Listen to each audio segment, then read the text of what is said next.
Hey, what's up? Rob Norton here. This one I dug out very recently, and I thought it would be interesting to talk about.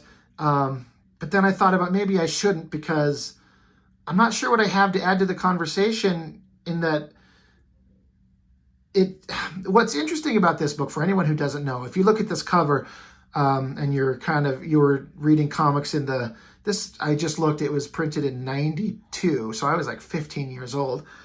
Alpha Flight, I mean, first off, Alpha Flight is like a Canadian superhero team that kind of spawned out of the X-Men, as far as I know. Marvel Comics keeps trying to push this team off and on, and I don't know that it's ever been extremely successful. And they've really tried different versions of it. I mean, but this is Alpha Flight issue 106, so I mean, what do I know? They're doing something. But this was unique because, and I remember reading in the news all about it, and when we saw it, we had to pick it up. This character is North Star. In this book, he reveals that he's gay. And in '92, at the time, especially with traditional Marvel comics, superhero male, like alpha male characters, for a guy to come out and be gay in the comic was, as far as I know, and as far as mainstream comics, had never been really heard of. I certainly had never heard of it. I mean, of course, I knew what gay was, but in a character in a comic, that was unheard of. And unfortunately, Alpha Flight and this character, he's well known. He's connected to the Wolverine character, but he's kind of a second-rate character. And so they're not going to do something like that at the time to a major character. They're not going to have Wolverine or Cyclops or Colossus come out like that at the time. But they wanted to do that. Why? I mean, as I've read the story, they addressed the AIDS crisis that was going on. That's what the main story was. I kind of completely forgot about it. I found this book, I dug it out, and I'm like, what the hell was the story? And I'm like, oh, right. Oh, okay, right. Now I know. But earlier when I said I don't know what I have to add to the subject, because it's kind of hard to know what the culture was at the time in the 90s. I think certainly less tolerant of the concept. It seems kind of ridiculous now. Like, someone's gay, like, okay, who cares? Like, a human is a human. They do what they want. They are who they are.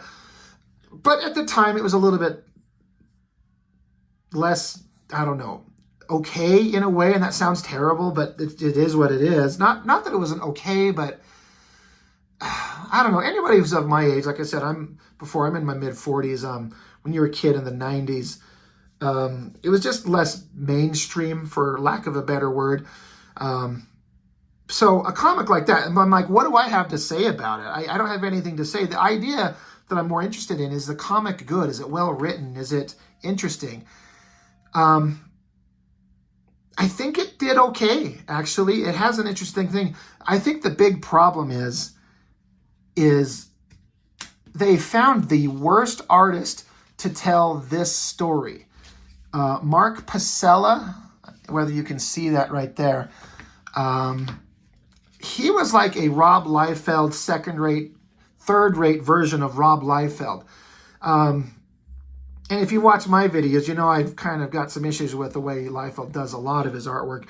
And in a way, this guy has a lot more skills than Liefeld. But the thing that Liefeld brings to comics, this guy does not have, and the things that Liefeld does bad, this guy does even worse in a way. And so if you're going to tackle an issue, a comic, with a story about a superhero coming out as gay and an AIDS crisis and a story element that I don't want to reveal yet until we get to it, but this hyper exaggerated, overly masculine, boy type, ridiculous art is not the kind of art I think you'd want for that kind of story. So it's really weird. Anyway, the story starts out, Captain America, Namor, the Human Torch, and this guy, Major Maple Leaf, Canadian superheroes. I mean, the name Major Maple Leaf does not really inspire anything like Captain America, Human Torch, Namor, the Submariner, and Major Maple Leaf. Sounds really weak.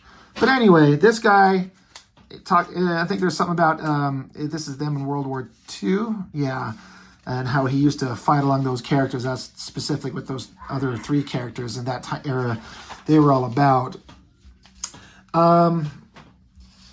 this guy, this artwork, I mean, he's doing believable backgrounds, and that's a pretty dang good face. I wish I could see this guy's pencils before it was inks, because the inks are done by Dan Panosian. Oh, you know what? That's another thing. They didn't say anywhere that I could... Oh, yeah, no, I remember. The credits were really hard to find. It was really stupid. There's like a newspaper clipping in the back, and that's where they put... Okay, yeah, inks by Dan Panosian, who has gone on... He was another Rob Liefeld rip-off style artist that was just terrible, but he has become maybe one of the best artists from this era ever. He has become amazing, and I've actually got an art book of his on order. I'm waiting for it to arrive any day, and I can't wait to spotlight that. But what I'm getting at is his inks on this type of stuff, it creates a really weird style that would fit in kind of traditional 90s comics, but in this story, let's get into it so we can kind of understand what's going on. But this guy, this is that Major Maple Leaf character when he's older, and that's not a bad face. Good believable backgrounds, where that's where Liefeld fails. Big fight, you know, there's backgrounds going on. These characters are fighting some bad guy. I don't know if I even care who did. Mr. Hyde, whatever. This is where it got kind of interesting story-wise. This is the North Star character. He smashes down. He's kind of he gets knocked away, and he's kind of kicked off to the side. And then he's like, he hears something. And his character's power, I think, is speed. Forgive me, I don't know much about the character. I super don't care. But this down angle shot showing him like super quickly throwing open the lids of all these garbage cans, looking for, he hears something, and you can kind of see it down here. It's a baby in a garbage can. This book, like normally at this time reading this stuff, you're reading the Liefeld, McFarlane, Jim Lee style of comics, action, kind of low on brains in the story and over the top excitement with the art. And this guy's artwork is in that same vein, but now we're in a comic with a baby crying in a garbage can. Wow, holy shit. It's a really weird picture of the face of the baby. What they're trying to illustrate, as I'll get into a little bit later, that's very sickly. So he takes off real quick to get it to a hospital. His teammates don't understand what's going on. Like, where'd he go in such a hurry? Why did he just jump out of the fight? So now the team is all there. This is all, I honestly, I can't name you any of these characters except the short guy. He's Puck. He's kind of the only one with real recognizability in a way. But they're there, and they're trying to figure out what the hell's going on. They know that the child's sick. So they're like, hey, just take care of the kid, for God's sake. And North Star is talking to the guy, and the doctor comes out and tells him that the kid, the baby, has AIDS. And that's why somebody, being a horrible human being, abandoned it. Yeah, it suddenly got really dark and sad. And again, this artwork, to convey that, I think the guy did the best he could do, this Mark Pacella, the penciler. But does he have the tools to tell the story in the best way possible? I don't want to say it's 100% no. I think there's other artists that could have done it better. I just don't know if he's got the skill set. But he went for it, and I think he did all right. This page, I mean, there's some conveying, like he's standing in a little isolation chamber with his hand on it, just looking at it silently, no words. But yeah, that's kind of what I mean when earlier when I said I don't have anything to say to it, because I don't know what to add to the AIDS crisis, characters being gay. At this time, is this book a good representation of the ideas and the culture at the time, or was it kind of embarrassing what they did and how they did it here? I don't know. I think they tried, but I don't know whether anybody who was actually affected in these ways with this book and this issue that they were trying to address, did this just come off as insulting and stupid, or was it actually heartfelt and touching? You could probably find people that would say both. I remember reading it at the time and kind of not caring. specifically because I was more interested in the other interesting comics, and I didn't want to really think seriously at 15 years old about dying babies and AIDS and that type of stuff. But as an adult, I don't know if they did well. I really don't know. I think, like I said, I think they tried. The characters talk about, they're discussing the situation. He's saying it's a plague for our times, and indeed, because of the disease itself. But they go on. So this is where that character from the beginning, that Major Maple Leaf, he shows up, and he's pissed off because his son was gay, and I can't remember if he said that his own son was gay. He ended up being killed or died. I don't know if it was because of AIDS or something else, but he's mad because his son was gay and he wasn't accepted. So why is this baby getting all the attention? So he's going to smash it. He's going to kill the kid. So really unreputable character, bad form, Major Maple Leaf. Your son's dead, so you're going to kill this baby. Northstar isn't having it, and he blasts him out of this wall. That's a hard scene to draw, an aerial view of the city and an expansive background where I think he just kind of surrendered. He just gave up. But, so now Northstar's fighting Major Maple Leaf. And, my son, he says, Michael, was a victim of AIDS as well, but he was gay, so people didn't afford him the luxury of being innocent. There were no press conferences, no fundraisers, no nightly news updates. He was just one of thousands who died of AIDS last year. His whole life reduced to a statistic. I did everything I could, but in the end, all I could do was watch him die. Like, that's a fair point to have, but to then have the character go on going to smash a baby, that's kind of irredeemable. It's not okay on any level, and I don't think that this character should ever be given, like, you don't come back from that kind of mindset, especially what he was going to do if Northstar hadn't stopped him. Now he's sitting here saying, like, you with your cute and sweet and lovable photogenic little orphan girl, he's saying she's too young to have done anything to bring the disease upon herself. People think, my son wasn't guilty of anything, but because he was gay, he didn't rate. So I get the point that he's getting at. He's like, my son was gay, he had AIDS, he died, and no one gave a shit. That's not all right. He's right. But you don't go killing babies. So this is the big part that comes out where Northstar's telling him to, like, he's not listening to his excuses. He's saying right here, for while I am not inclined to discuss my sexuality with people for whom it is none of their business, I am gay. Be that as it may, AIDS is not a disease restricted to homosexuals as much as it seems at times to the rest of the world wishes it were so. So that's the character who, as far as I know, up to this point, he was never portrayed as gay, but he is here for purposes of saying, hey, a major character is dealing with these issues, and it's a big deal. And so, they're trying, the creators of the book. They're kind of throwing their kind of moral opinions at each other. Fight. Is this the way to go about it? I mean, it's a comic. They're still trying to sell it to kids at the time. It's a heavy subject to have just a bunch of hyper masculine, ridiculous artwork to tell the story through.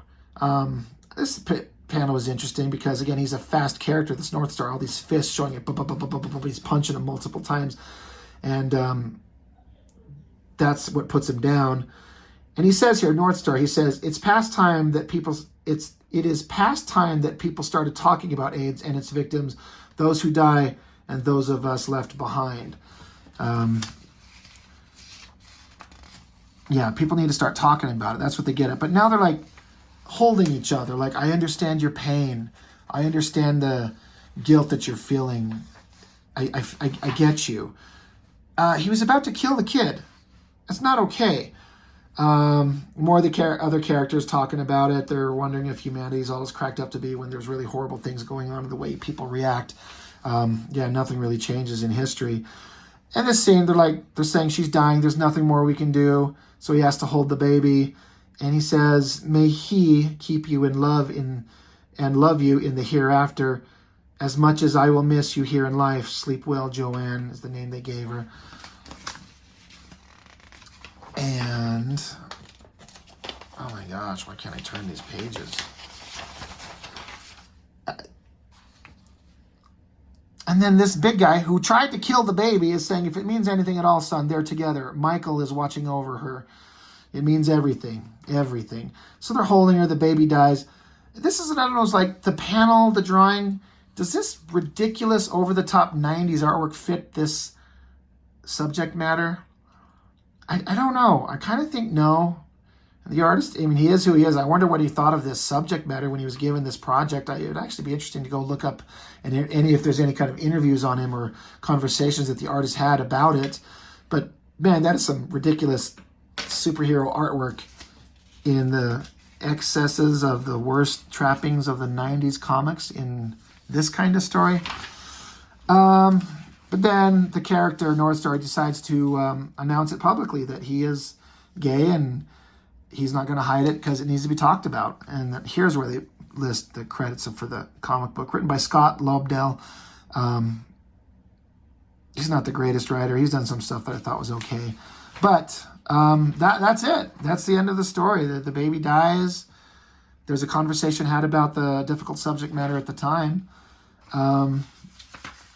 I remember at the time reading this, or when reading about this book coming out, it was kind of interesting. We saw it on the shelf, my brother and I, and we got to pick it up. There was so much conversation about it. I had to pick it up, and I think I read it through the one time, and because the artwork is not my favorite, I never wanted to revisit the artwork. I don't think it's that great. And the story, I seem to remember thinking at the time that the story was handled pretty well. I'm not smart enough or sensitive enough to really understand if it's actually well done for the subject matter.